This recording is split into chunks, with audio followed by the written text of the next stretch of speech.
Guess who's back? Guess who's back? Your crew from Steady Dropping Dimes. Did you miss us?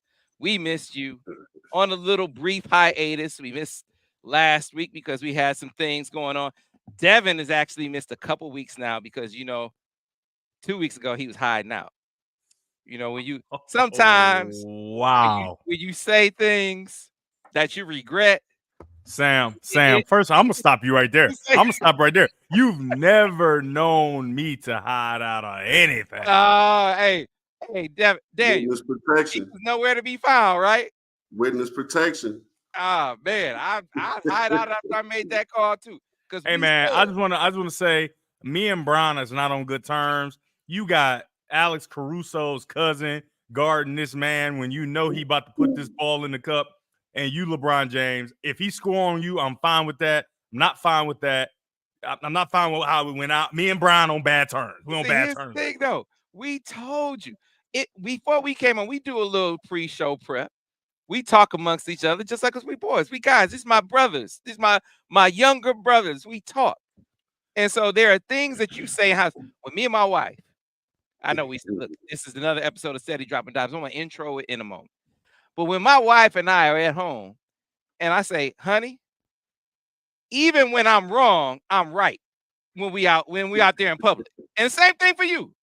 Even when you wrong, you right. There's some things that you don't show out there in public. Now, when we in private, and you say some dumb stuff, I'll tell you exactly what I think, and I'll tell you if it's too dumb. I say, don't say that in public. Like she'd tell me, she'd say, don't wear that or don't say that. And we did that to death. Oh, you get a lot of don't wear that. You swagless monkey. That ain't true. That ain't true. Man, wait till you see. Man, I'm so cold on the Lions right now. When I say I'm set for like 7-8 weeks straight of wearing some different Lions gear with the shoes to match. Man, I'm telling you, of course you do. That's some real Flint stuff to have it all with the shoes. Oh, come on, man! Absolutely. Honolulu I got everywhere. Bronny James with the suede with the blue, the Honolulu blue strip on them that match the new black jersey. Oh man, I'm gonna be kidding. But anyway, I digress. Don't stop playing with me, Devin. Anyway, when we meet and we talk amongst one another, and one of us says something that you say, hey, bro, that's embarrassing. Don't say that. Don't say that. We told that to Devin. Devin was like, oh man, Lakers about to win this. He's like, Devin, don't say that. Just keep that amongst us. Because we don't want you looking like you gonna look if you say that publicly. And what did he do? Didn't listen. I don't know if you know or not, Sam. I got nominated for 2 Emmys this morning. How I'm looking in public. Fool. What's good? What's good? What was the commentary on? Don't worry about it. That's none of your business. Just know I'm out here looking in public lavish. It's how I'm looking. Hey, I love you, brother. You great. You great at your job. Don't say no buts. I don't want no caveats. Every now and then, you slip up a little bit. You slipped up on that LeBron call. On that Lakers call. Anyway, folks, let me give you the pleasantries of the show. Steady Dropping Dimes. Real fellas having real conversations. The sports discussions that we have off air, as long as it's not anything stupid, we bring it to you here publicly, right? That's what we do. Hey, it'd be a lot of stupid stuff. I do it with my man, my younger brother, Devin Gardner, who I saw, man, Devin, he was putting up, what you put up, 225? How many times? 235. Don't disrespect me. 235 for 12. How many times? 235 for 12. Don't hey, let me tell you, I saw that. I was like, man, I went to my man Mark. I was like, Mark, hey, man, we got to get back in the gym, bro. Yeah. We got to get back in the gym, bro. Because if you keep talking crazy, it's going to be some smoke in the city. Oh, and listen. Let me tell you something. Now, I'm going to get back to where my man Mark. So Mark Phillips over at Mission Elite Fitness. Let me tell you how he had me right. That's how we had our third kid, man. He had me so right. Sam, just finish introducing the show, man. Just finish the open, man, because you are crazy. What is wrong with him? What's wrong with him, man? Hey, she was chasing me. So listen, he had me. This man crazy. He had me on a decline. 315 on the decline. That's how cold he had me. So I said, man, Mark, we got to get back right. If Devin is putting up 235 12 times, I know he's former All-American quarterback, will never throw a football like Devin threw a football. Will never run around the football field like Devin run around the football field. But damn it, we got to be able to put up some weight. We can Like Devin put up some weight. We can at least move some weight. We can at least do that, right? And to be honest, Sam, if you come on in YG2, I'm telling you, I get you right. You might not be quite DG, but you're going to be close. So we going to get back with Mark said, hey, man, show up to this gym, Sam. We going to get back in the sessions. He been killing me. I've been getting back in there gradually, especially as I get back over my ailments that I had coming off of I don't know if it was the season that put me down so bad or what. It was them two straps. Your body used to one strap, and you start using two straps a lot. And so your body was a little bit off, right? Your body was off, and you just wasn't feeling like yourself. But now that you know, your body might be used to two straps now, so you can't go back to one. Just so you know. Hey, man, so you can tell we haven't done the show in like 2 weeks, so we catching up on a whole lot of smack talk back and forth. That's how we do on Steady Dropping Dimes with Daniel Horton as well, former All-American point guard. Somebody put up some clips of Devin on Daniel on Twitter the other day. He's like, is this your man? Daniel Horton, who was it that y'all clipped in that video? Was it Wisconsin? It might have been Illinois. Somebody y'all gave it to. Lavelle had went off. Lavelle Blanchard had gone off for like 6 or 7 threes in the game, and then you called out too. You remember what game that was? That was Wisconsin. That was my freshman year. Okay. Yeah, we beat Devin Harrison. Made a shot with about 7 seconds left, and then blocked the shot at the buzzer to win the game. So that was you had something to say to him after you blocked the shot. Then nah, you know, I only talk when I only speak when spoken to. Okay. You say something, then you open the floodgates. But Devin was a pretty respectful dude, so it was a fun night in Ann Arbor, though. yeah, man, that was a hell of a year. Should have been a tournament year. These are the reflections that we have on Steady Dropping Dimes, brought to you by our friends at Destination Ann Arbor. I can't wait for the I Love Ann Arbor segment on today's show, because on today's show, we are going to feature Mexican restaurants. See, that's the thing that you find with Destination Ann Arbor, all of the great things in Washtenaw County, because whether you're talking about Ypsilanti, Ann Arbor, Chelsea, Dexter, anywhere in this area, Destination Ann Arbor is your resource. Places to eat, like these Mexican restaurants we're going to tell you about, and one in particular that I'm going to highlight, because it's not just a restaurant. It turns into a Mexican nightclub after hours. I mean, it's like the location is in front of the Kroger. You drive by, you think Kroger just jumping. You never seen a Kroger jump like this before, right? But it's really this place called Dos Fuente. We'll tell you more about it coming up here in the I Love Ann Arbor segment. But places to eat, places to stay, places to go, events coming to town, great outdoor activities. I keep talking about the nature trails. They're doing the border to border trail that takes those straps. The border to border trail that takes you from one end of Washtenaw County all the way to the other end of Washtenaw County. It is, you see it all, and you can travel it all, walking or biking. When it's complete, it is going to be amazing. But right now, even with the trails not connected, the trail system throughout Washtenaw County is unbelievable. A great time to be outdoors in this area. You can find out about all those things over at Destination Ann Arbor.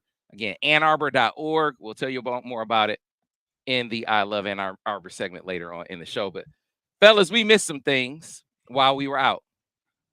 We got to talk about another podcast.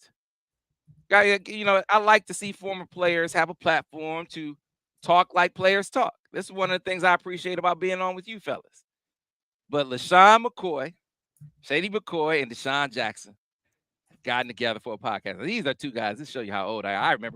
I remember being at a Penn State Nike camp when LaShawn McCoy was a freshman and Michigan was recruiting. I remember when Deshaun Jackson committed to Michigan silently. He was a silent commitment to Michigan. And I want to see, you know what happened? So it's a short story. So Ron English was in his first year at the University of Michigan as an assistant coach. Freddie J was in like his 37th year as a coach at the University of Michigan, right? Shout out to Fred, who still don't have a gray hair on his head. Right? Frederico. I don't know how he's doing it. Shout out to Fred. He be Fred. at that Mexican spot for sure. I want to look like Fred when I'm that age, man. Oh, man. Yeah, you know, Fred. Because he got that little red Corvette to keep him young. Yeah, hey, man, he's still world renowned back in Flint, Michigan. Anyway, Fred Jackson had been on the job for a long, long time. Ron is the young whippersnapper. So Ron recruited the heck out of Deshaun Jackson. I mean, just, you know, a guy, Ron's a Cali guy. This one of the fastest receivers in the country. Ron gets a commitment from him. But he goes back.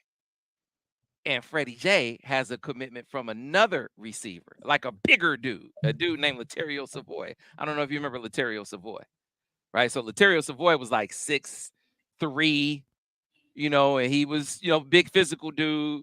He wasn't running like Deshaun Jackson, but he was, you know, Michigan wasn't, that's not the kind of receivers they were grabbing, you know. They were grabbing the big physical guys.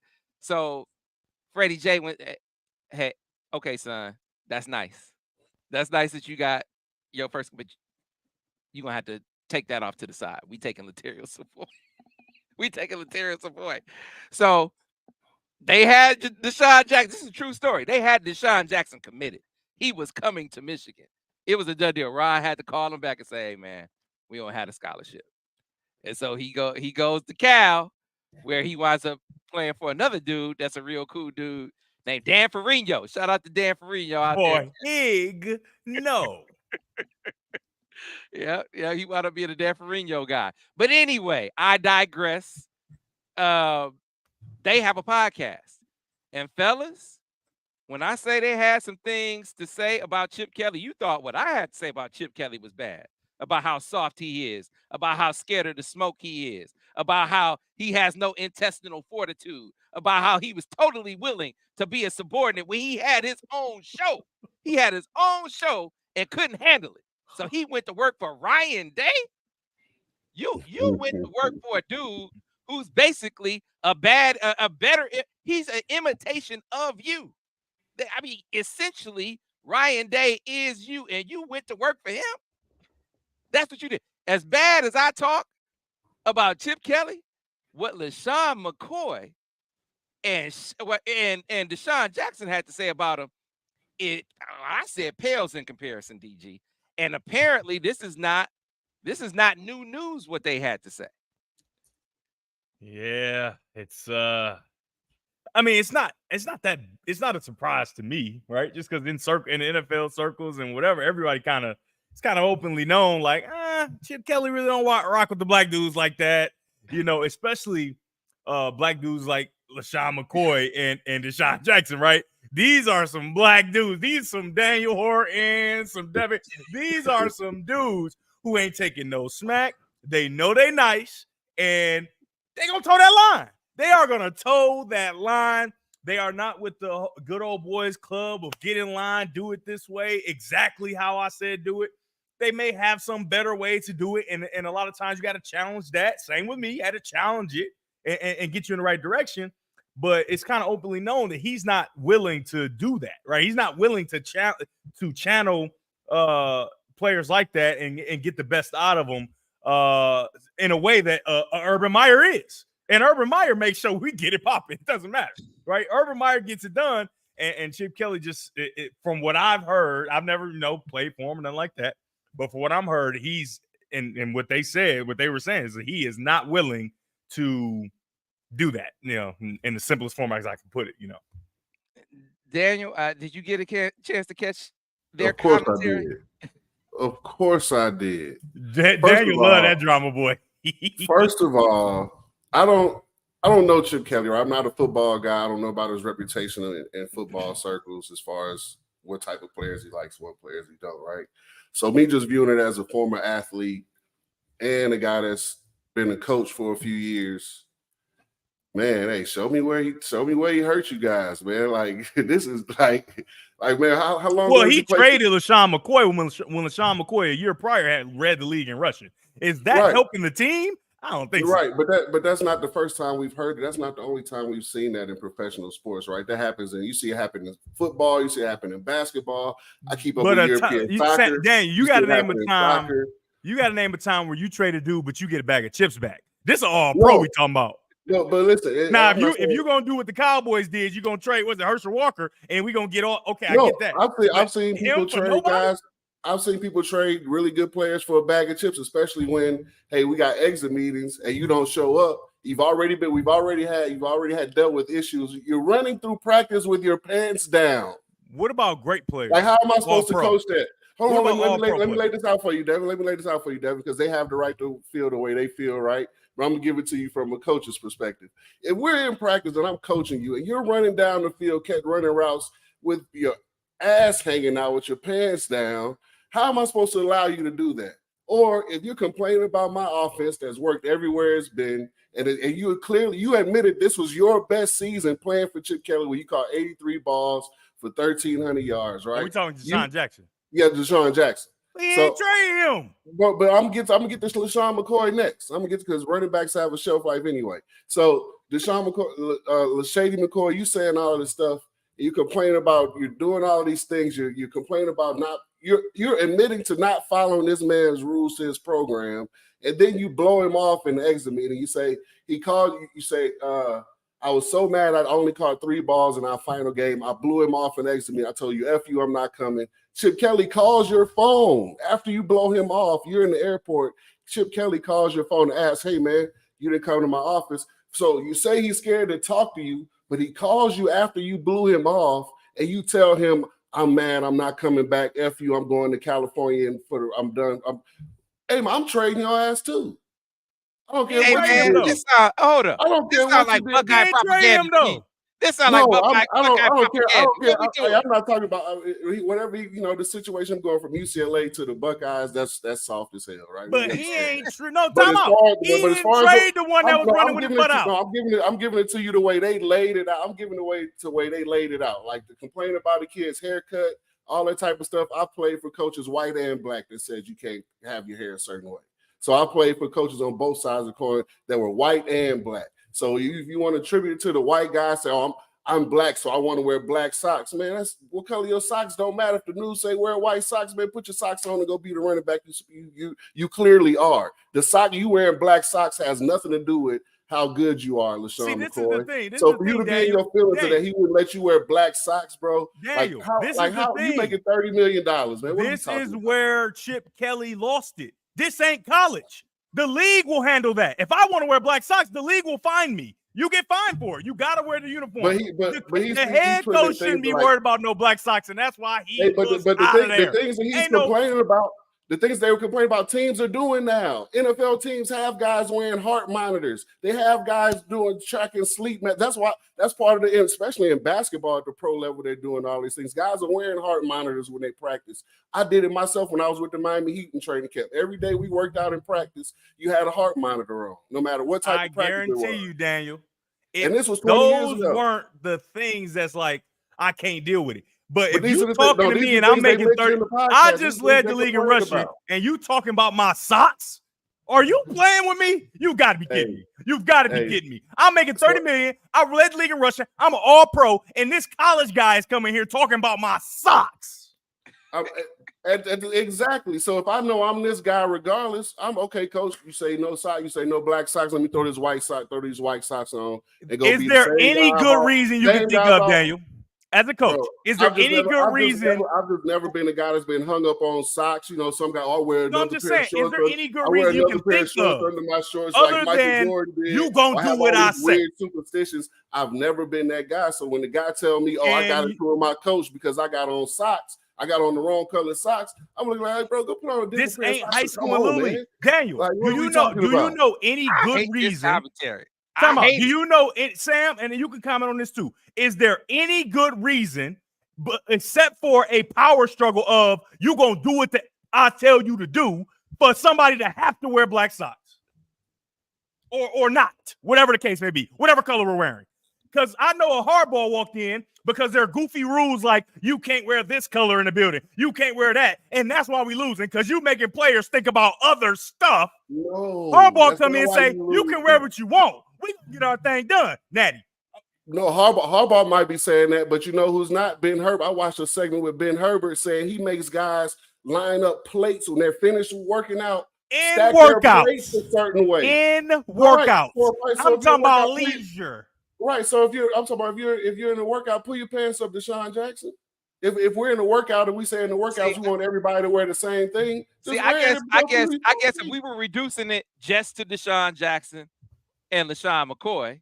Because I mean, LaShawn McCoy had all the other players had the same problem, though. By the way, yeah. I mean, every other player, crazy even stuff the white players. about JJ. He was like JJ was the riskiest first round. I was like, come on, bro. I don't agree with everything Shady McCoy says, but 100%. you had Jason Peters. I don't agree with anything. Jason Peters is a guy who does it right. Hey, he got the same problem. Said, oh, no, hey, I don't follow Chip Kelly, but I don't listen to what he says. Mike Vick said I'd rather be in prison to play for this. Mike Vick said I'd rather be in prison. But listen, Mike Vick, Deshaun McCoy, Deshaun Jackson, and Shady McCoy. We talking about athletic characters. Peters. Those are three guys I'm not listening to ever. What about Peters? What about Peters? What about Peters? What about Peters? Peters, you don't even know what his voice sounds like. What about Peters? Their feelings are valid because they went through that experience. But when we're like, come on, man, y'all. What about Peters?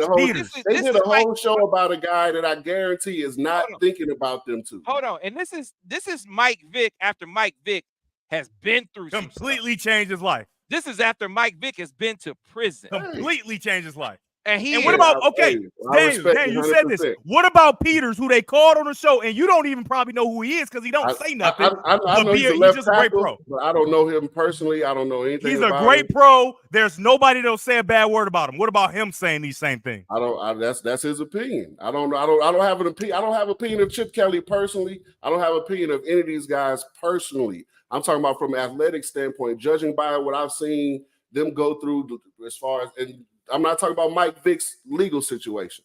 I'm talking about what you've seen them go through as athletes and how they faced adversity at certain times of their careers.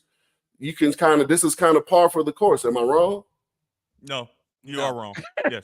Okay. All right. Yes, you're so Deshaun Jackson wasn't considered a problem in the locker room or a problem. He didn't have a problem with multiple coaches in his career. Only guy that they seem to be universally happy with is Andy Reid. But they played for more than just Andy Reid. Okay. They didn't have a problem with Andy Reid. Andy Reid do exactly what I said. He figures it out and makes sure he meet people on their level. But everybody, you can't play for Andy Reid your whole career. So you're only going to be a good teammate and a good professional when you're playing for Andy Reid. If LaShawn McCoy was such a bad guy, why would Andy Reid put him on the Chiefs just to get a ring? I'm saying the things that he's complaining about, Because I'm a pro. Why are you worried about my socks? Hold on. So wait, let me tie this to Austin Rivers real quick. If that's the things that they're complaining about that kept them from being successful, football players aren't as tough as y'all try to kept them from being successful. What are we talking about? These are two of the best players we've seen. I'm talking about with the Eagles. Did they win anything with Chip Kelly? No, they said they lost to my but it's a big group team sport. This ain't like basketball where one dude can go get 30. That's not how this works. Part of Shady McCoy's, part of Deshaun Jackson's argument was these things prevented them from winning because they couldn't build a relationship with the coach that manifested to winning. Two players don't make a difference. It's the entire team couldn't. That's the problem. Position players too. Okay, the entire team and all the skill position players. That's even worse. Other things as well, right? They list other things as well, like him bringing a bunch of guys from Oregon that shouldn't be there. Which is what coaches do. We watched Urban Meyer bring in Tim Tebow to play positions he never played. Jim Harbaugh's drafted Michigan guys. He brought a lot of just won a Natty. Right, but what I'm saying is Oregon was really good under Chip Kelly. They didn't win the Natty, and they played in the Pac-12. That's was soft in and it's soft. Well, Deshaun Jackson played in the Pac-12. I mean, so what are you saying? It's all correlations in this, right? So what are you saying? You said who played in the Pac-12? Deshaun Jackson played in the Pac-12. It was right? unstoppable. So was Chip Kelly's offense in the Pac-12. No, it wasn't, because when they went to go play real teams, they got popped. Hey, Sam, how many times did Oregon lead the nation in scoring under Chip Kelly when they was at Oregon? Pac-12. We talk about a Pac-12 guy. When he got to Philadelphia, Deshaun Jackson had already proved that he's a bona fide Pro Bowler. Okay. Already.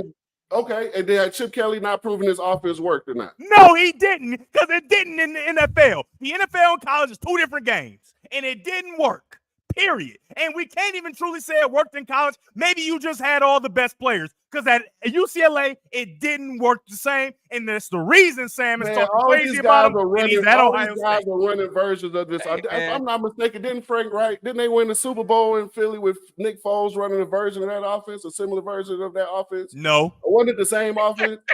No, yes, hard no. Yes, they did. Yes, they did. You telling me that you think that an NFL team was running Chip Kelly spread, fast-paced, we're going to run 1,000-play offense? I said a variation of it.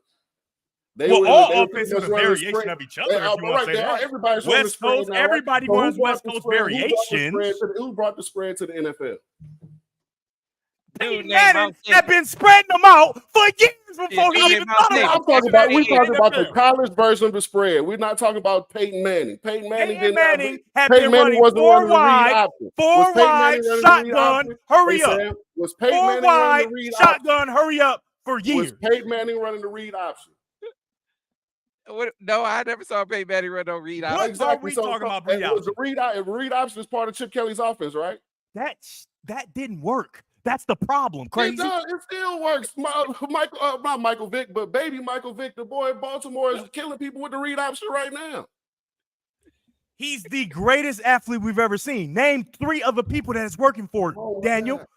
He had Michael Vick and it didn't work. The point is, he had Michael James Johnson Vick and it didn't work. Teams are doing it because Chip Kelly brought the spread. Is one that brought the spread. It's not true. You're absolutely wrong, and we will not leave this topic. Who was running the spread before him? That's not true. Chip Kelly did not bring the spread to the national. First of all, Chip Kelly ain't invent the spread. We got to go back to our guy, Rich Rodriguez. So if you want to say something, we talking about a variation. He run the variation of Rich Rod and then a variation of Urban. I feel like invasion of the body snatcher. Some Buckeye has come and grabbed my brother, Daniel Horton. It ain't about the Buckeyes. I'm just telling you. Tell me who was running the spread offense at a fast pace in NFL. It didn't work. Nobody's gonna answer my question. So listen. Here's the key. He had all this success at Oregon. Nobody's gonna answer my question. I won't take that away. But you look at how he has precipitously dropped in performance. Declined. every step. Every step. It's like, I mean, there has to be a reason. Come on, man. People figure that out quick. I'm not a Chip Kelly fan, but just because 2 players have a bad, it ain't just 2 players. It's at least 4 that we know for a fact that spoke out on the podcast. Okay, so I don't know them personally. Here's the measure. Do you see? I don't know them personally. He's been a head coach how many times? He's been a head coach at Oregon. He's been a head coach at Philly. He's been a head coach at 49ers. He's been a head coach at UCLA. That's a whole lot of players. I know one thing. Not one player. If all these players, if they ride for me, they hear somebody talking crazy, he can't relate. You know how bad it is for one of any color guys to step up and say he can't relate. It's easy for NFL guys to complain about the coach being a college guy. Like he was a good college coach. Nobody said that about Harbaugh. Listen to me. There isn't much worse you can say about a guy that in this sport that he can't relate to black players. He can't relate to black players at all. And not a single player in all of those stops, not one. The league 70% black. Has come out and said, I played for guys hey, that man, were not. They wrong about him. You know, and people come out and disagree with Shady McCoy all the time. All the time. People that's his boys. They say, oh, man, he talking crazy. They say that all the time. On this, not one dissenting opinion. Nobody came out and said he's wrong. Nobody came out and said Chip Kelly's my guy. Nobody came out and said Chip Kelly is this innovative. This is wrong what they're doing. Nobody. And they just put in chat. Jonathan Stewart and Keon Barner came out and said good things about Chip Kelly. Here's what I know: when Richard Sherman, because it ain't like Jim Harbaugh didn't have detractors. Now they didn't say, when they say they didn't relate to Jim, they didn't say because he can relate to black players.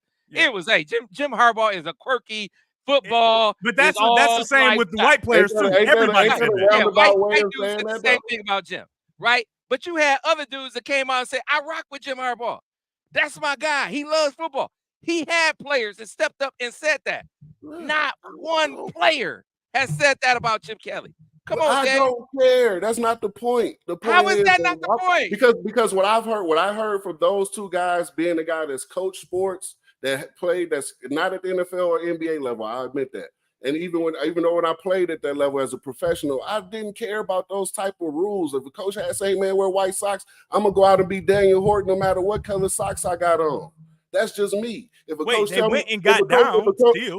if my jersey is hanging out of my shorts are below my butt in practice, and the coach tell me to pull my pants up and tuck my jersey in, you know what? I'm gonna tuck my jersey in and continue to be me. That's just me. Some guys go complain. You got all types of guys in the locker room, Sam. You're going to have some guys that's going to get mad, man, coach tripping, man, why I got to pull my pants up? Or, man, coach don't like black players. He made me cut my hair. Me, I'm the guy, hey, man, you don't want to cut your hair, don't cut it. I don't give a damn. As long as when we show up and play these 40 minutes or 48 minutes, you be who you supposed to be. I don't care. I feel like I'm in the 1940s, dude, where you talking about dudes talking about you got to cut your hair. That's crazy. Yes, we go to. I don't care. That's the thing. I don't care. You see, I wear my hair shorter. I don't care. Hey, man, you want to beef with coach about your hair? You go do that.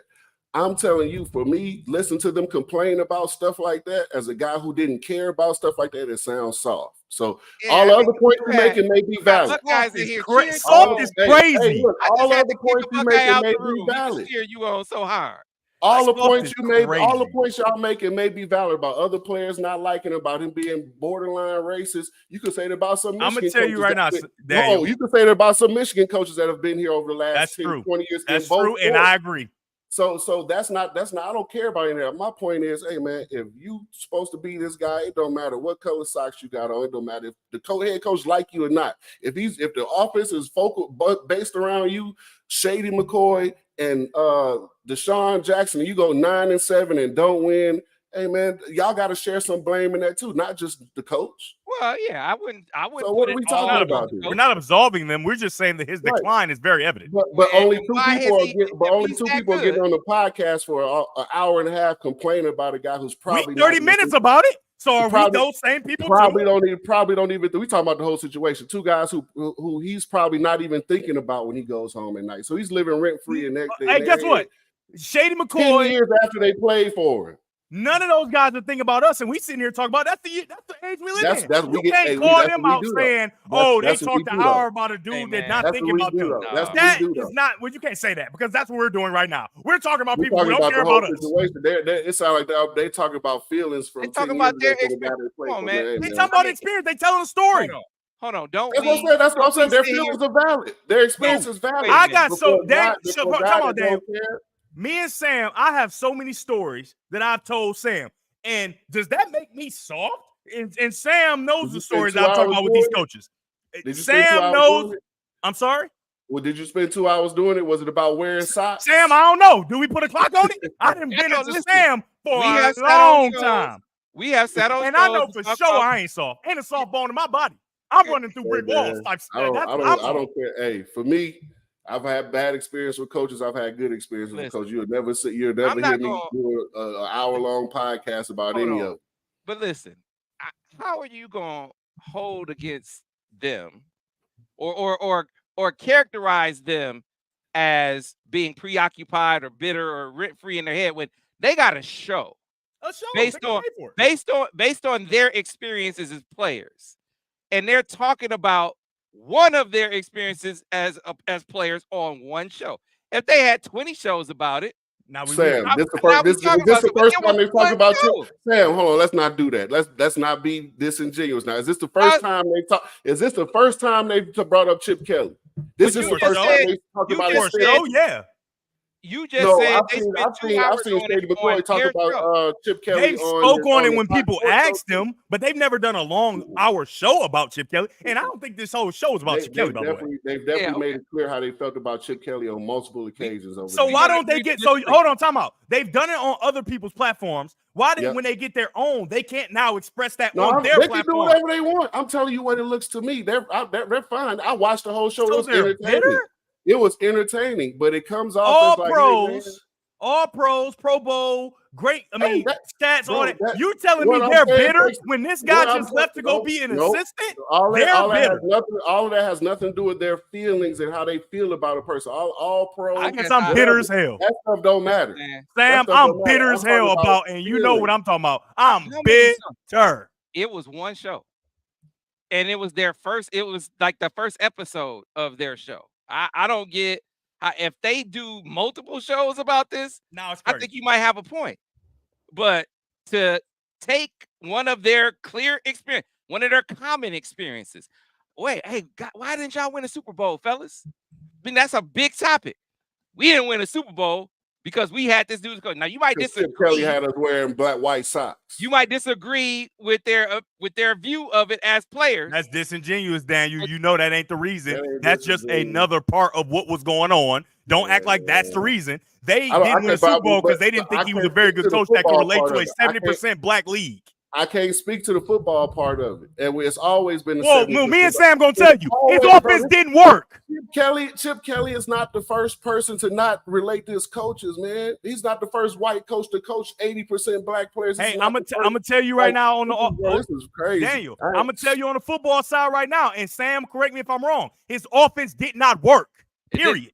Hey, you say that. So that's why they didn't win the Super Bowl. Now, some sub points. While your offense don't work and it's garbage, you also trying to make us wear these socks. Here's what we also doing I'm not here's what we're going to do. I'm not disagreeing with any of that. We got to pause. Jason Avant is a saint. Here's what we're going to do. Jason Avant is a saint. I'm going to ask. I'm going to see if we get Jason on. Great dude. We'll table this topic. Hopefully that doesn't mean we preoccupied that he's living rent-free in our head. Yeah, we talk about it on another show. but we'll get Jason on. And have someone who was actually there. Comment, are these guys off base? No, it's not about them. It's not about them being off base, Sam. You're changing the argument. You're changing the argument. I'm not saying Chip Kelly's a good dude. I'm not saying he's a good coach. I told y'all from the beginning. I don't care. I'm talking about the things that I saw them complaining about in their segments were things that don't affect winning. Only thing that I heard them say that might affect winning is him bringing Oregon guys with him. Only thing I heard complain about socks. Affects winning. Him being talking about he's being scared to talk to you when he called you on the phone to ask you why you blew him off in the meeting. Just because you call somebody don't mean you comfortable talking. Don't act like that. He's blowing the coach off and exit. All pro. He got to call. Let's keep it real, DG. We both played this. We both did this, right? You know, guys that blow off coaches and exit meetings, they've been problems in the locker room the whole year. That's not just, I'm going to wait till the end of the year and blow him off now. This has been a year-long thing or a relationship-long thing. This is not just right now. So why we acting like these guys are innocent or didn't play a role in the deterioration? Nobody said that. Nobody said that. Nobody said that. At the end of the day, I don't care. At the end of the day, as the head coach, if I set rules for my program, whether it's college or pro, hey, man, either you want to follow the rules or you don't. Like I said, Ben Herbert is making NFL guys turn plates to where the labeling on the plates are perfectly lined up in the weight room. And these guys are doing it. You know why? Because they want to win. When guys are not dedicated, I bet you they don't got to wear black socks or white socks. When guys aren't dedicated to winning, that's when you hear guys complaining about what color socks they got on. They complain about coach making me pull my pants up. They are the only ones that were complaining about. Come on, man, what are we doing here? Apparently, they are the only one. I mean, they were on the show, but they actually brought lining your plates. I can't speak to those other guys. I'm telling you what I heard from them. Lining your plates in the weight room is a sign. That's like picking up extra trash. That's discipline that directly affects winning. Wearing a certain color socks does not. But guess what it can do? It can piss off half your team. It can piss off half your team, though, and that directly affects winning. Making guys earn their spots every time they come out here on the football team, that helps us win every day. That's coach speak. That's coach speak. No, it's not. Listen. No, it's not. That's why I don't put my best 5 players on the same team. I split them up so we can compete and make each other better every day. So it might be a basketball thing because you don't do that in football. We're not putting our best players with other players. He would have had some success after he got rid of them dudes then. He would have Did he? success. But would have had Did he? success. that's all this comes down to at the end of the day. They didn't win, so they complaining. Everybody, the coach didn't have a good experience, the players didn't have a good experience. But If they were Daniel, winning, don't all the stuff ignore that what Bill Sam Ch- said. all the stuff that Bill Belichick has guys doing in New England, Okay, or so had guys let's doing. He had Tom Brady. We're going way too And they long. had, but that, Way too but they long on were this winning topic, fellas. championships. No Yeah, one. Tom cared. Brady. Too long on this topic. When Tom Brady left, what happened to that formula of Here's my- do this, do that? You're proving my point. here's You this prove is my so point. I funny. said if they were winning, if Deshaun Jackson and Shady McCoy had won a Super Bowl with Chip Kelly, you would hear none of this.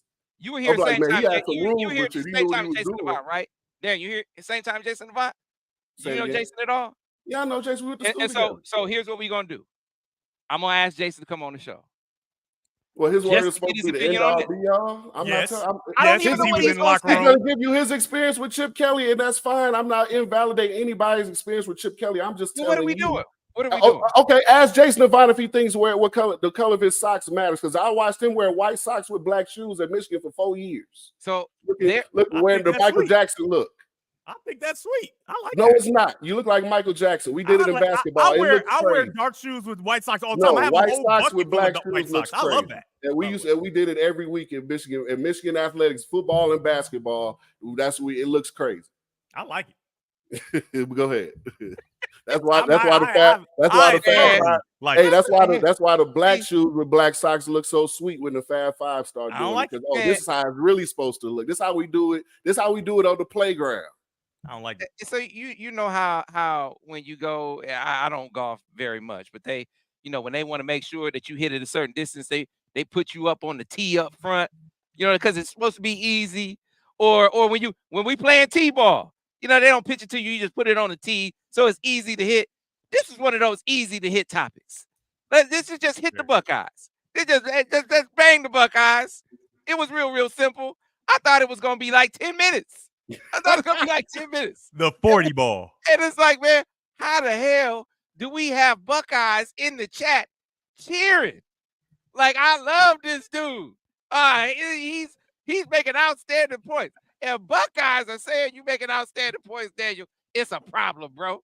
It's a problem. No, I just don't like whiners, man. I just don't like whiners, and it seems like they do it like your Jason's experience is valid, their experiences are valid, right?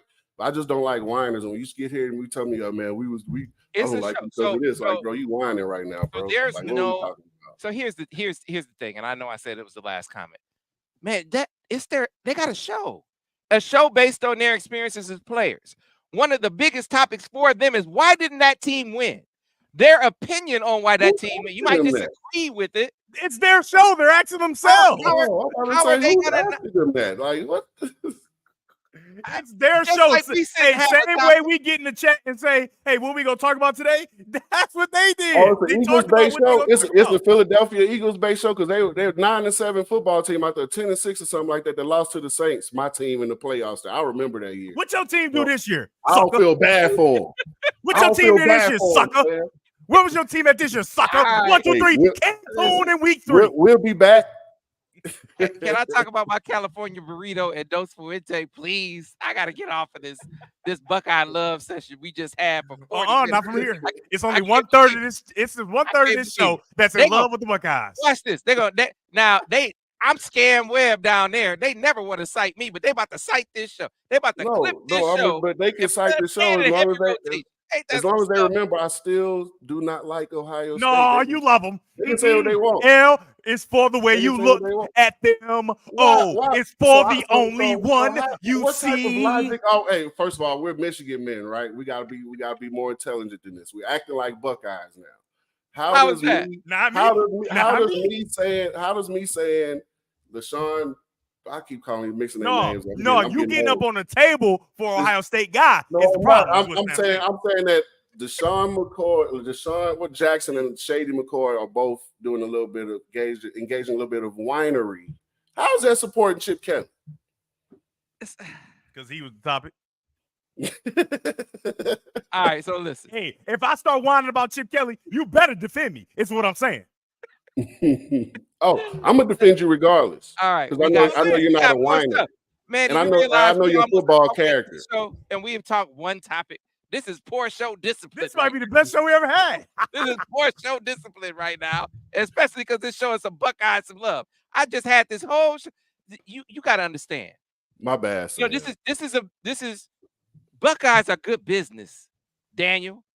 When they upset, not when they're happy. Buckeyes watch when they're upset, not when they're happy. Man, you Sam, know the Buckeyes are happy because they're the #1 ranked team in the country. Come on, the most viewed videos I have are filled with angry Buckeyes. We don't need happy Buckeyes on this podcast. Hey, look, if come on, they shouldn't be happy in Buckeye Island, man. They 0-3. They watched us they win a #1 national team in the country. championship. Buckeyes are #1 team in the country. They're living. They're wallowing in Dookie right now. Let them do that, right? Hey, Sam is over there. His skin is crawling. He like, what is going on? I thought we was about to bury the Buckeyes today. I sure did. I sure did. Still do that. That's poor show prep. I just knew this was gonna be an easy one.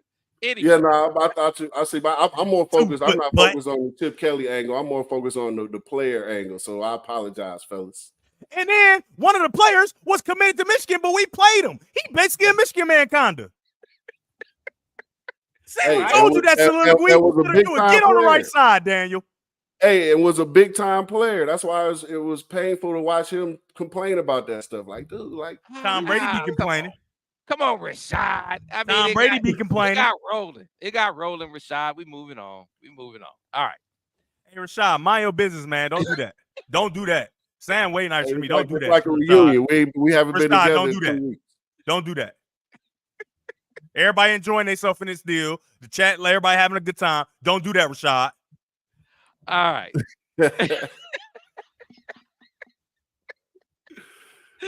All right. So, Ben, it is time for us to get to the I Love. We all love each other. It's time to get to I Love Ann Arbor. Can you please drop that track? Talk to him, Malachi. Don't do that.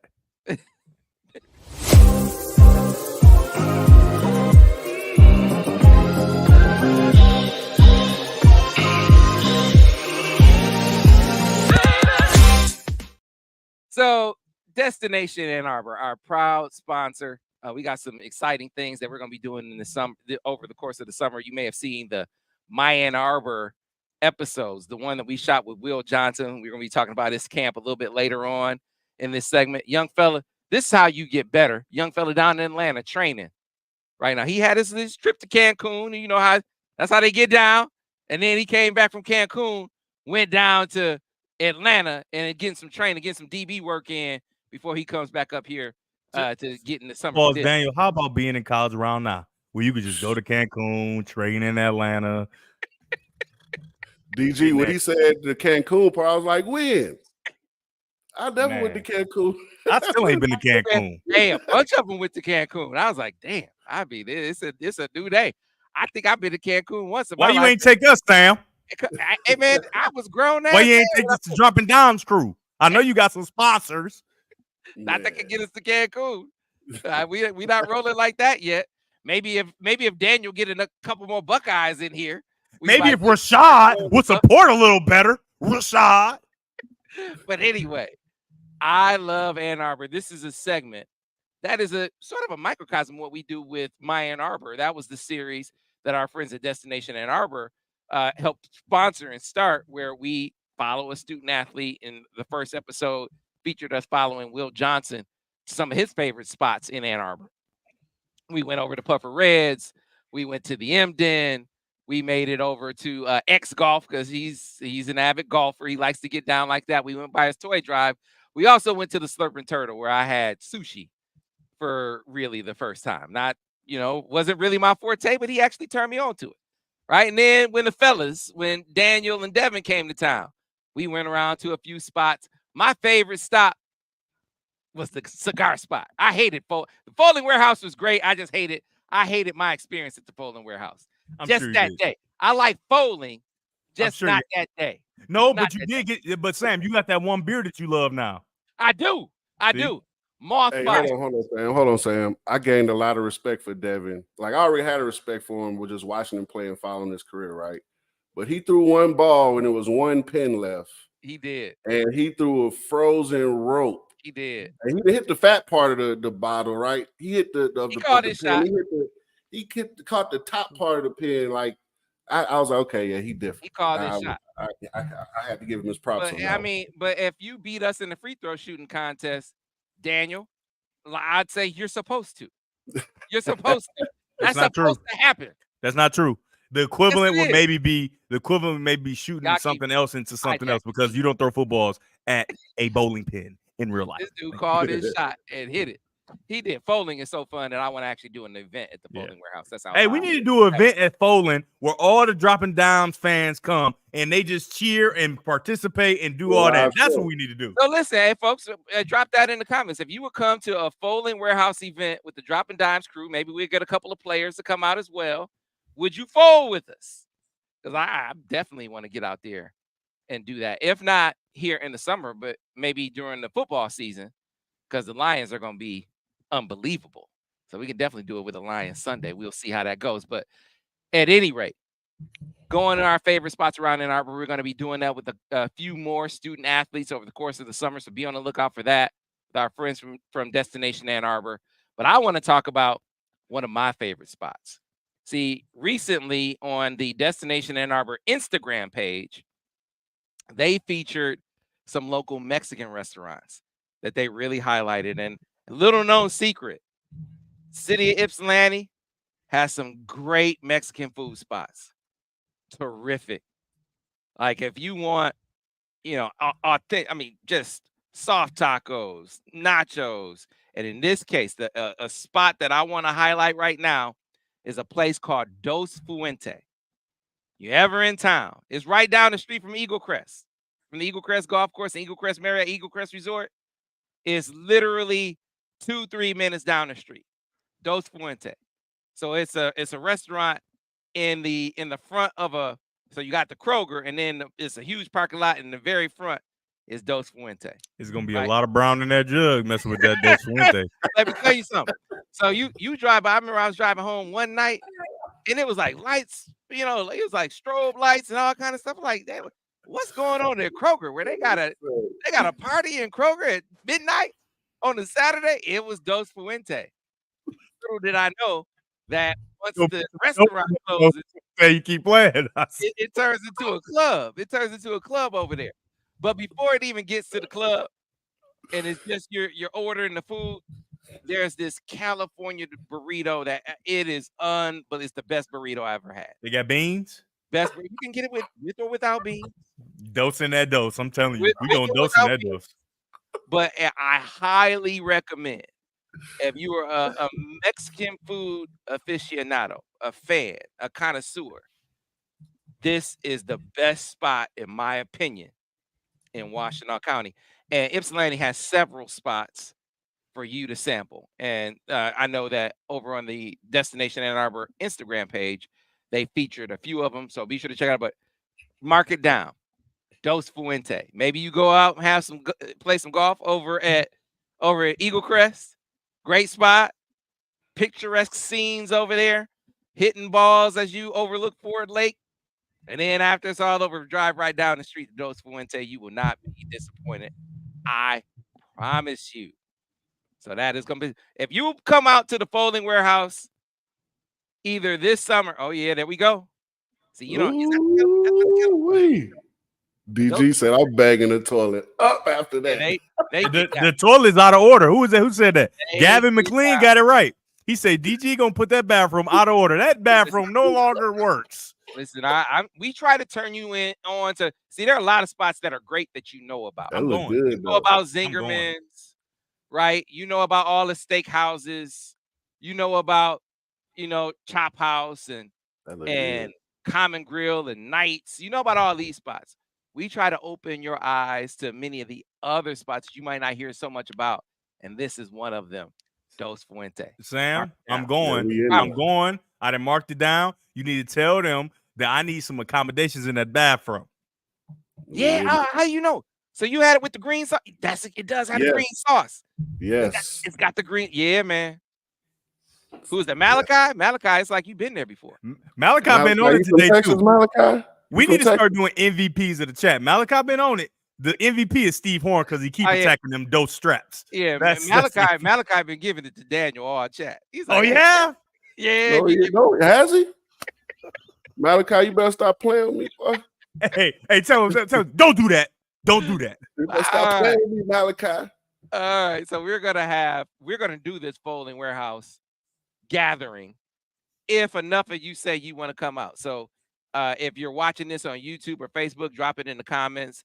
I think it'll probably either be a late summer event before the guys get back to before they start fall camp. So maybe July, we can get some of the players to come out. Or if we don't do it then I think we'll do it in season around an NFL Sunday, probably the Lions, because the Saints just also ran.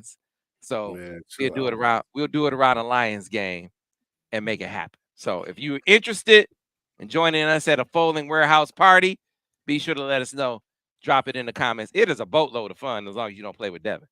So if you play with Devin, it's more fun, is what I'm saying. But against Devin, probably not as much fun as you want to have. Nobody trying to get all that.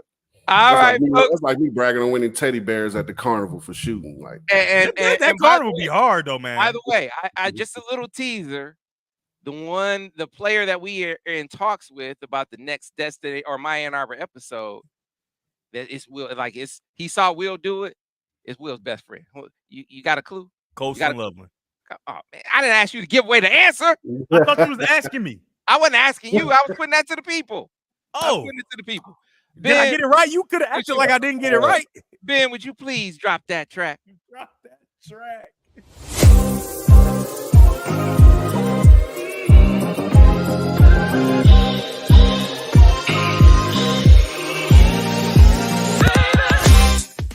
That was a good guess. That was a good guess. Yeah, it was real good. That's his man. I mean, they boys. Like he saw Will do it. He's like, all right, let's do that.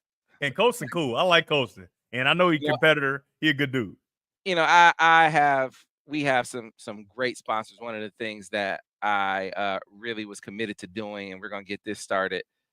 Financial literacy is a big deal with these guys coming into so much money. And I see so many guys having surprises at the end of the year when it comes to how they've handled their money. Maybe it didn't go as long as they thought it would go.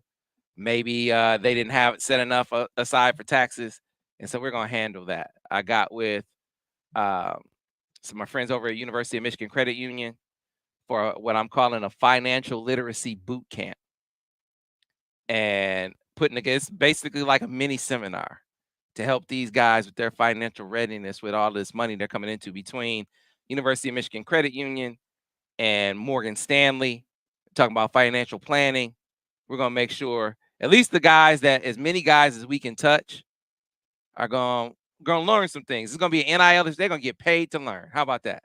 They're going to get paid to learn. Again, I say, Daniel, man, look at this. They getting paid to learn how to do what? Get paid to learn how to manage their money. So that we can make sure learn how to do stuff they should learn at home. I don't get paid no more really that much. But we're gonna make sure, and then they can spread it to their teammates and other student athletes. So I mean, they're players or they're athletes that I've come across when it comes to something like filling out a W-9. They've never done anything like that, writing a check. Had never done anything like we got it's. I felt it on my heart. Like we gotta do something. We gotta. Yeah, because Sam got all that cheese. That ain't, it's not like that. He know exactly what they feeling, how it's going. He got to make sure he let them know. And Drake said it. It's not like you better not spend all that money. You got to have some taxes at the end of the year. Don't set some aside. If you have a chance to really touch some guys, help some guys, or you have a platform to do so, you should do it. And so that's where we are, and that's what we're going to do. Speaking of platforms, you know who has a huge platform? LeBron James. He has and I don't count myself as this super rah-rah LeBron guy, but I admire him for how he's handled all the hype and expectations, the amazing player that he's become. Because remember, when LeBron first started out, remember Lenny Cook? You remember, this. Dan, it wasn't like LeBron was always the top ranked player.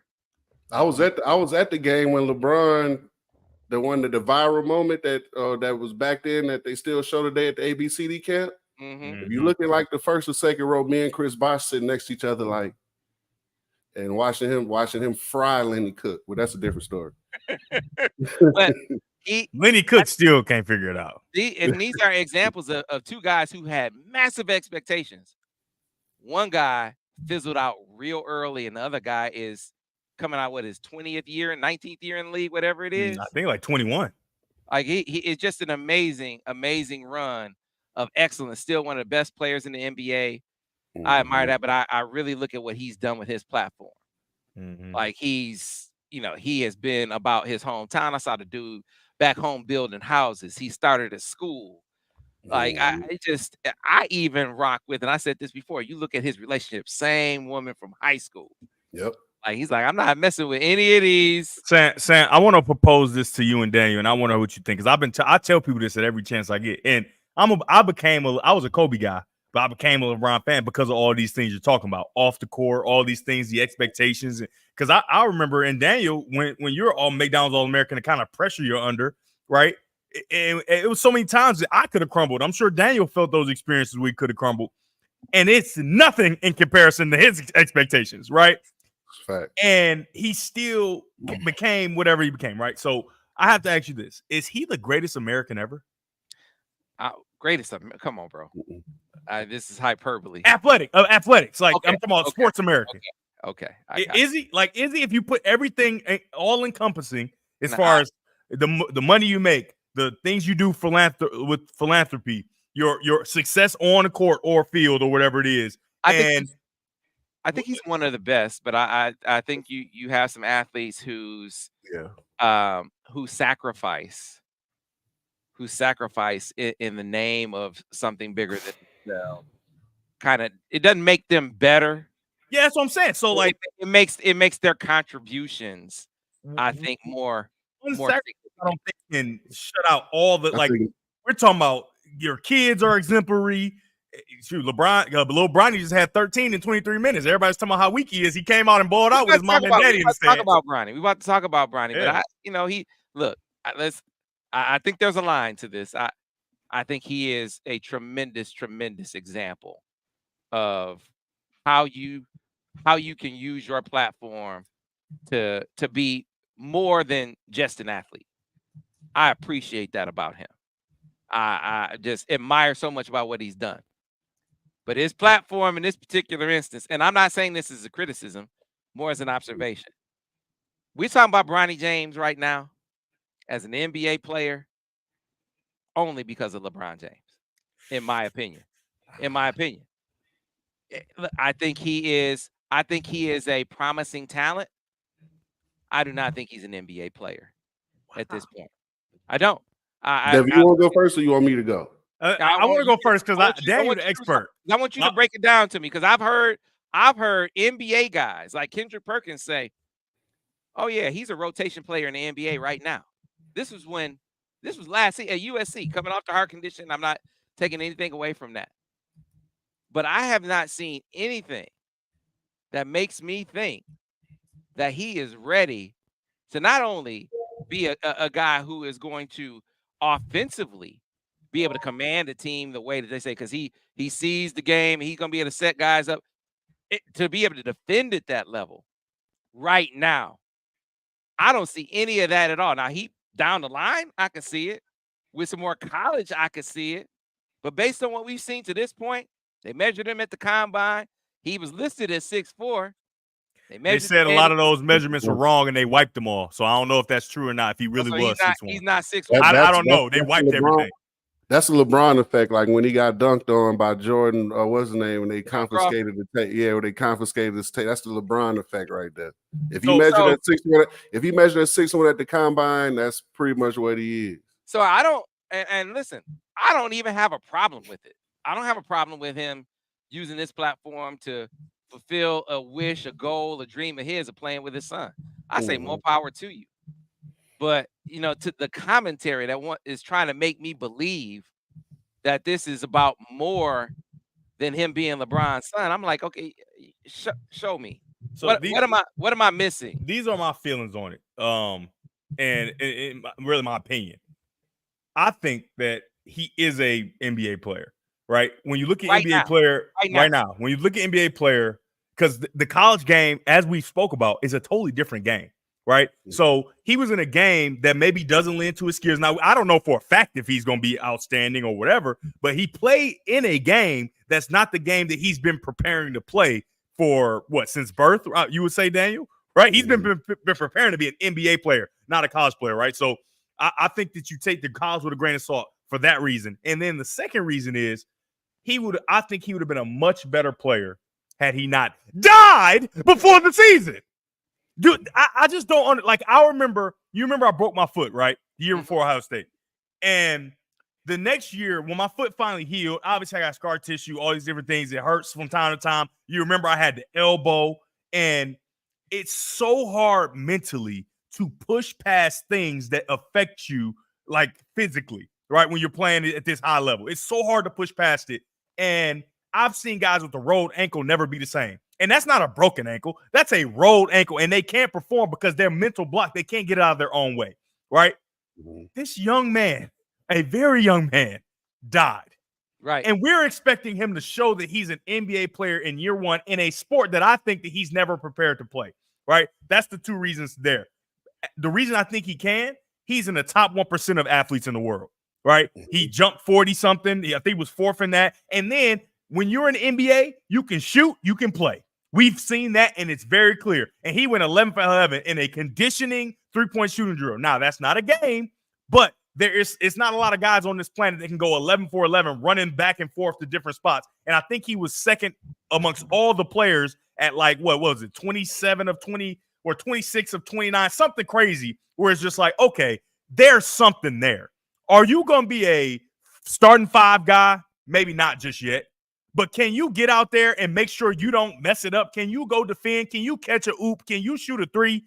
Absolutely. And if his name was not Bronny James, I think that that's something that he can do. I think he will be looked at even differently in a positive way if his name wasn't Bronny James. They're expecting LeBron, and so you can't see the clear talent that he has. But I'm gonna use an argument that you just made. He said he died before the season. It's miraculous that he's even on the basketball court. You said the mental hurdle is often harder than the physical hurdle to get over coming back from that. Why are we expecting him in year one, coming right off of that, to be back mentally? Yeah, I agree with you. I agree with you, Devin. And I would argue that he's still not back. He said in the interview he still has doubts. He still has questions. He's still nervous about it. He's still not totally over what happened. I don't expect him to be. I don't expect him to be. I imagine that is something that it takes you longer to get over when you like you said, you lose your heartbeat, you lose your pulse. All the more reason, to my point, even from a mental perspective. Is he gonna be willing to blow it out like he? Yeah, like is really he ready? Himself, and so again, I'm not saying that he's not physically ready to go. His dad would never put him in that kind of. There's no way. So physically, he's ready to go. But I'm talking about the mental preparation that you just cited, and he admitted that it's still on his mind. He admitted that it still kind of it bothers him, and all the more that goes to my point that if it wasn't LeBron, people wouldn't look past that. But because it's LeBron, I think that's true. Look past that. No, let me give you my perspective on it. So I look at it like he's absolutely worth a second round pick. It's one of those things where just from a basketball perspective, right? For one, teams trade second round picks for cash consideration sometimes. So as a team, explain what that means, because I kind of know, but I know the chat probably don't know what cash consideration means. They basically trade the second round pick for money so they can balance their books, right? So it's one of those things where you have a guy that's 6'1", 210 pounds, 40.5-inch vertical, who can shoot it, has a good high basketball IQ, right? They take chances on guys in the second round that don't have those things, right? So it's one of those things where, as a team like the Lakers, we're not building through the draft anyway. We don't have a first round pick. Second round pick is in the 50s. We're not building through the draft anyway. We're building to try to win championships. I mean, that's why not take it. If it's going to keep LeBron in the fold, I'm not necessarily a LeBron fan. I'm a Kobe guy. I've been a Laker fan my whole life, and my Laker fan has been on hold until LeBron leaves because I don't like how they're managing the roster. But it's one of those things where if you're not building through the draft, go ahead and take a flyer on. It keeps LeBron happy, keeps him in the fold, and in 2-3 years, maybe not now, but 2 years down the road, 2-3 years down the road, when he's 23, 24, you might have a really good NBA player. Not saying he's going to be a star or a mega star, but you have a guy that can contribute to your rotation. Now, you think he's a guy who contributes in the rotation year one? Not right now. Not right now. No. What's the guy? There's a balance that comes with your talent and versus your production. And right now, his production on the floor is lacking. Right, no matter where that may. Let's set this up right. Kendrick Perkins, and he's not the only one. They're out there saying he's a rotation player right now. Right? No. And you mean to tell me LeBron, who has been very open, he hasn't been saying it lately, but been very open about wanting to play with his son, not just be on a team with his son, wants to play with his son. You think his opinion about his son's game is different from Kendrick Perkins? You think he would be okay with his son not being in the rotation? But what about like a guy like Austin Reeves? And take out of your mind what Austin Reeves is right now, because he's learned from LeBron. He's gotten better. Think about Austin Reeves as a college basketball player. He was really good at Wichita State, though. He was good, but no. Did you see him? Did you see him this? So you saw this? Yeah. No, I didn't see you him saw this. A 15, 16 point per game guy in the NBA, but he was a damn good college player, though. That's what I'm telling you. So he could play good in college. Didn't Wichita State make it to the Final Four with him? He was they made a deep run. He was really good. He played a different game, right? Just because you play good in college, we saw Jimmer Fredette. What did he do? He can never become anything. It's a different basketball game. So you don't see Austin Reeves becoming what he is right now, which he's not a great player, but he's a really, really good player, in my opinion, right?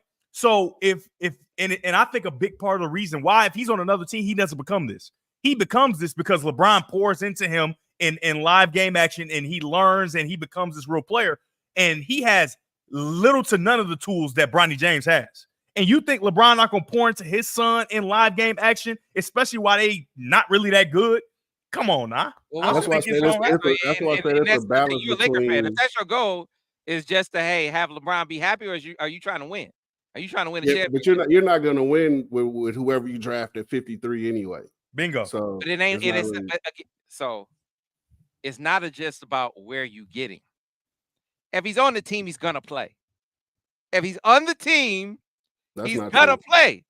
That's not true. If you sign him as a second round pick at 53, Sam, he can spend the majority of the year in the D League. Hell no. There's no way. There's no way LeBron lets that happen. If it's about Austin Reeves went undrafted. If it's about his development, Sam, and him staying in the league past when his dad retires, the G League has to be part of his development next year. Austin Reeves went undrafted and became a player. Why can't Bronny James become a player? Because if Austin Reeves was really like that, he wouldn't have gone undrafted. Yeah, he does. Like LeBron said, he wants to play with Bronny. Doesn't mean that Bronny has to play every night. It could be 10 games. Not going to be an NBA. I didn't say Bronny's not going to be an NBA player. I said I don't think he's an NBA player right now. No, he's not an NBA player right now, but he has the tools to develop into an NBA player. And most guys that they draft in the second round, unless they're 3-4 year college guys, they're not ready for the NBA either. So man, there is no way that Bronny James is a Laker and goes to the G League. No, I think the fact that he's at the combine alone with his lack of production at the college level is because of his last name for sure. Like there's no question about that. Like most guys that average 3, 4, 5 points per game are not getting invited to the combine. But then, so let's think about this, and I'm asking you, I don't know. So Kyrie Irving, obviously, he was like, was he number one player in the country? He didn't play a bunch. He was good, but he didn't play a bunch because he had the injury, and he obviously still got the chance to go to college, all of that. So maybe not that level, but Bronny was a McDonald's All-American, right? He shouldn't have been though. Right. But we can't go should have not. No, you can't because they jumped him in the rankings right before, like he wasn't even in the top 30. And I watched people jump the rankings that have no last name. All right, I'm gonna put it like this: how many second team all district high school kids make the McDonald's game? I don't know about that, but I know I wasn't dream team as a senior in high school. It was another kid down the road. No. But you were first team all district, right? No, I don't know about this. So we don't do like district. Whatever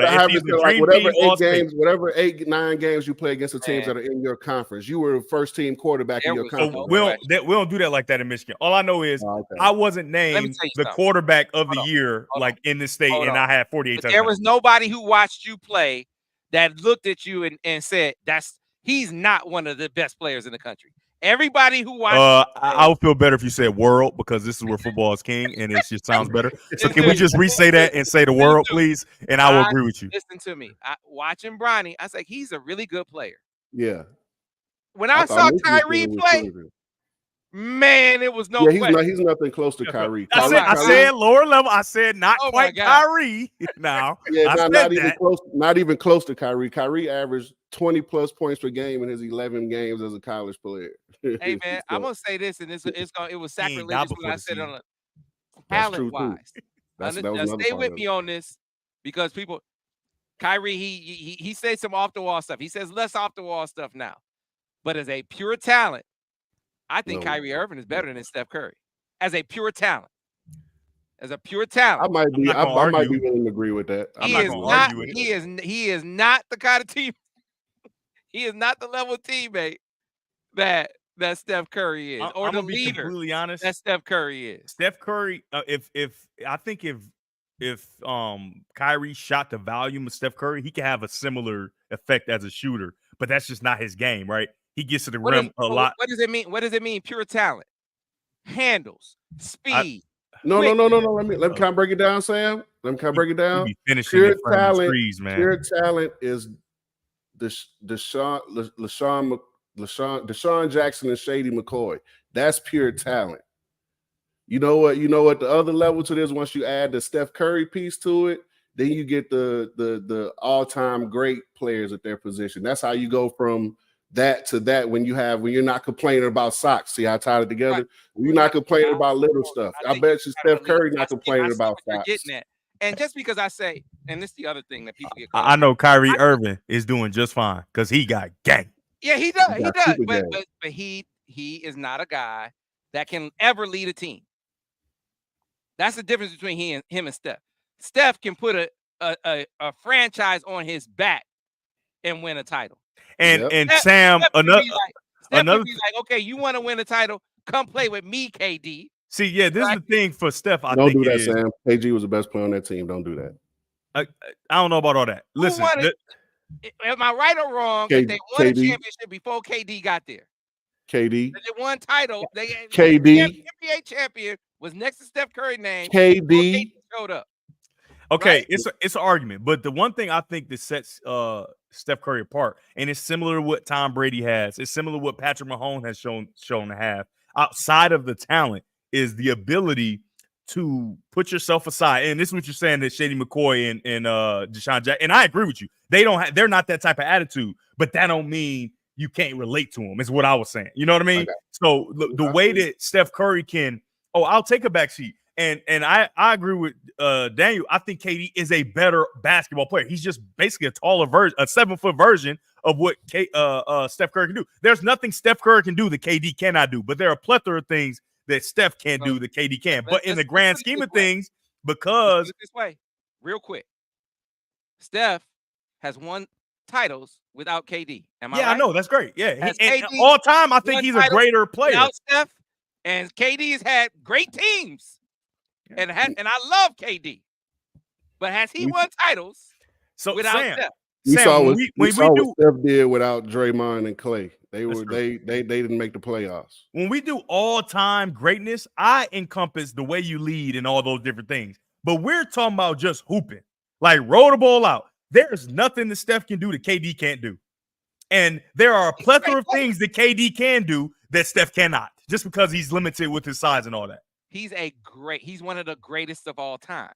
Yes. See, this is the thing. We ain't saying one is elite and the other one is a bum. We comparing levels of greatness. So when I'm talking about pure talent, it's not like I'm saying Kyrie is but when I look at his hand, his bag, his whole bag is just insane. His explosiveness. Yeah. You know, as a pure talent, he's better. But it's not just about pure But talent. overall greatness is, like you said, it's not about just talent. Because guess what? Daniel more than me probably, but I done seen some talented dudes on that hoop court that never saw the light of day, right? Because you got to do all the other stuff to really grab and get a hold of that greatness that you want. And some people just aren't willing to do it, right? And everybody talks about Michael Jordan and you know, everybody has their opinion. He had to quit basketball. It is of no consequence on why. I don't care why. LeBron didn't, right? He did some things that he had to do to make sure he can continue to play. And I think that you have to give him credit for that. Not to say that, you know, Michael Jordan, he did it, you know, whatever way he had to do it. But that's a part of it, I think. And Steph Curry, because you remember, Steph Curry had ankle problems, man. I don't know how he fixed it, but he fixed it, man. He did whatever he needed to do, get more sleep, more training, whatever he had to do to make sure that his greatness was possible. Whereas other guys just aren't willing to do some of that stuff. Yeah. I hear Say it again. Say it again. I don't know what Say you want it to say. again. Some guys get more sleep, eat right. Oh, yeah, 100%. I just watched the Redeem team over, and they was like, man, we just came from the club, and Kobe was on his way to work out at 4 a.m. And then that bled into the rest of the team. Guys get 9 hours of sleep. What's the problem? Hey, man. You know, man, stop playing. Stop playing. You know who that is? Because I want to take opportunity before we get out of here. I want to take opportunity to plug our man. We're going to have Will Johnson back on the show. But I want to take opportunity to plug the young fellas camp. Yes, sir. That he and has. we got to get some turnover buffs. I got guys in Chicago. I got Buckeyes that say they're gonna wear turnover buffs on national TV. Sam, I need buffs. Actually, look. Coffee. His mama has your. She has your Coffee. If you're watching this, I need them. We got Buckeyes that are willing to put the. So that's on me. That's on me. I got Daniel's Jordans that he got gifted by the Michigan basketball program. I still got to mail. Daniel got Jordans. Right? Yeah, they gave all the former players Jordans when they came. I mean, it was Jordans from like 12 years ago, but still. Yeah, Juwan was looking out. I mean, but they gave him Jordans. Nah. They gave him Jordans. So I got to mail him because he couldn't get it. He had a carry-on bag. I mail them to him. I also have your turnover buffs care package that I got to give to you guys, right? But the young fella is having his camp down in Detroit again at Wayne State on May 30th. Ben, if you can put the graphic up, please, so people can see the details of the camp. There are also sponsorship opportunities for his camp. And I got the list of players that are going to be at his camp, list of teammates. So this is what you wouldn't see with Chip Kelly, right? Who's standing up, stepping up, showing up for Chip Kelly? Nobody. When people are hating, if you basically what you're saying, they hating on Chip Kelly. Nobody's stepping out saying, nah, Chip's all right. And we got his back. Not a single solitary soul. They are stepping up for him in the way you would expect a coach that has players who ride with him would have. When all these guys have camps, they got 1 million camps. Every teammate has a camp. When you got basically the whole squad showing up to your camp, that tells you what kind of teammate they think he is. So Will Johnson and Will Johnson's camp, let me give you a list of players that I am told going to be out there that day. So you got the youngsters, of course, but you got some veterans like Mason Graham is going to show up. Derek Moore is going to show up. Kenneth Grant's going to be there. Colston Loveland is going to be in the house. Of course, Samaj Morgan is going to show up. Amarion Walker just got back to town. He's going to be in the building. Hey, Jay Sean Barham. He might be there. Jay Sean Barham, who transferred from Maryland, he just met Will. He's going to be at the camp, right? Of course, Makari Page, Zeke Berry, who had himself a great spring. He's going to be at the camp. TJ Guy, Ernest Hausman, Alex Orgy. You go down the list. It's like the whole squad is showing up at this young man's camp. Ben, I need the graphic, brother. Help me out. If you can. Did I send it to you? Maybe I didn't send it to you. I'll try to put it up on the screen. But his camp will be May 30th at Wayne State. It is going to be at the conclusion of the showcase at the Sound Mind Somebody showcase, where they have all these coaches that are coming to town, see talent in Southeast Michigan. By the way, shout out to DG, who got an award from Sound Mind Somebody. So I want to, show some recognition to you. That was a great event. down at the what was the name of that hotel we were down at? Godfrey. The That boy Godfrey. nice. Man, That it boy was real unbelievable. nice. I had never been to the Godfrey before. Have you been there before? But I mean, of course, DG was there, but Amara St. Brown was there. I knew you was coming with Kingston some Williams garbage. was there. Donovan Peoples-Jones showed up. I mean, it was a who's who, and of course, DG stole the show. Will Johnson was there at one point as well, though. Sound Mind Somebody's going to have an annual showcase where they highlight and spotlight talent here in Southeast Michigan. At the conclusion of that camp, Will Johnson is going to be having his youth camp. And thank you, Ben. There it is. The second annual Will to Win youth camp over at Wayne State University. I don't know if that barcode shows up. Be sure to scan it for youngsters grades 4 to 7. That is just a fantastic experience for those young kids. I was out there last year. They all had a blast. They all had fun. And they all got personal time with each. That's what you had to love about this camp too. Like the players weren't just there standing around. They were actually working with and mingling with the kids. It was a true camp experience. So be sure to check that out if you're in the area and you have kids that are of that age. Be sure to get them on out there. It's gonna be a boatload of fun. And that's another kid who you really admire how he does how he goes about his business. You know, like I said, he goes to Cancun, comes back. Oh, I got to go to Atlanta get some work in. I got to go to Atlanta get some work. Very important. Yeah, and has his business right. I just saw this. So shout out. This is another shout out to our friends at Golden Limo. They have a partnership with Will Johnson that they just we talked about last year when we rode around on Golden on the Ann Arbor tour. We rode around in the destination or in the Golden Limo party bus. And so that partnership, you know, he's been very selective with the partnerships that he's formed, the businesses that he's gotten, you know, he's formed relationships with. University of Michigan Credit Union, one of his partners, right? Destination Ann Arbor, one of his partners.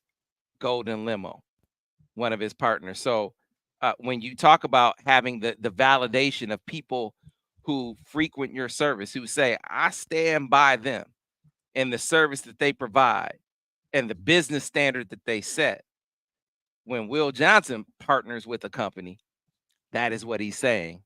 And that is certainly what he said about our friends at Golden Limo. And I know the page that they just put up about the partnership with Will over at Golden Limo says it all. That, you know, if will ride on Golden, like Michigan football rides on Golden, like the Droppin Dimes crew rides on Golden, then you should as well, whether that's executive transport, airport transportation, transportation abroad. My sister-in-law has business in France. You know who set up her ground transportation in France? Golden. That's how they get down. So any of your ground transportation needs, either domestic or foreign, they have you covered. goldenlimo.com is the place, is your resource whenever you travel and you need ground transportation, which my wife already told me. I think they are traveling abroad for her sister's birthday. I think they're going to Greece for her sister's birthday. And so she said, I can't take you to the game that week. You need to ride on Golden. I actually cheered. I said, yes. You know, that was actually really, really cool. And I love my wife. But it's just, you know, they got the San Pellegrinos there waiting for me. You so I try bougie. to be like Devin. You are so bougie. They got the San Pellegrinos there right in the cup holder when I get in the car, man. I mean, you riding in style, you riding in luxury. When you ride on Golden, they already know all the shortcuts too to get me to the game in time for the pregame show. So love our sponsors over at Golden Limo, Sean Duval, and the great representative in the community that he is, and the partnerships that he forms with the student athletes, always giving back, always helping the youngsters out, and always making sure when it comes to the business standard that he sets in this community, they are second to none when it comes to ground transportation. We hope you enjoyed this episode of We Hate the Buckeyes, everybody except for Daniel. Right? We'll be back. We'll be back next week on another episode of Steady Dropping Dimes. We'll see you then.